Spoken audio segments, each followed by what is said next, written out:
Les hommages à l'endroit de Francis Vaudier, homme politique ivoirien, se multiplient.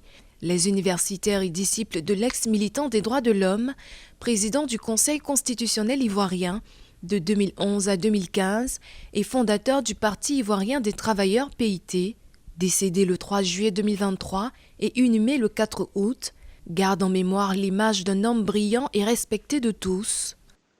C'est dire que le doyen Vaudier était particulièrement brillant. Mais je dois dire qu'en dépit, n'est-ce pas, bien entendu, de cette haute stature intellectuelle, il était hautement respectueux des autres, respectueux de la liberté d'autrui, respectueux d'une manière générale des autres. Il était d'une discrétion exquise. Lorsque l'on prend part à des visites à travers l'Afrique ou à travers le monde à ses côtés, on est quelque peu séduit par les assauts de politesse que lui rendent aussi bien des hommes politiques que des universitaires.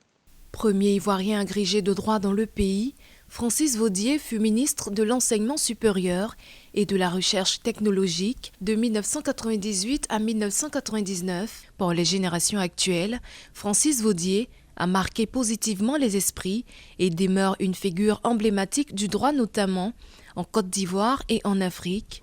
Une trace a été effacée, mais la sémence qui a été sémée a germé parce que vous avez des esprits, des hommes intelligents, formés en droit et qui reproduisent, n'est-ce pas, la même génération de chercheurs brillants qui concluent au travail. Donc on a une génération de personnes qui ont bu un peu le lait, pas de vous dire directement, mais le lait de ceux qui l'ont encadré.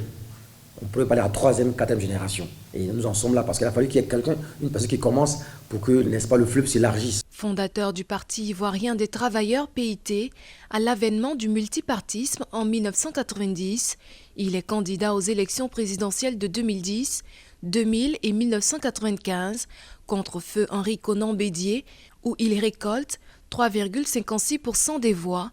En 2011, il est nommé président du Conseil constitutionnel par le président de Côte d'Ivoire Alassane Ouattara. Il démissionne de cette fonction le 3 juillet 2015. Homme de droit doit être droit.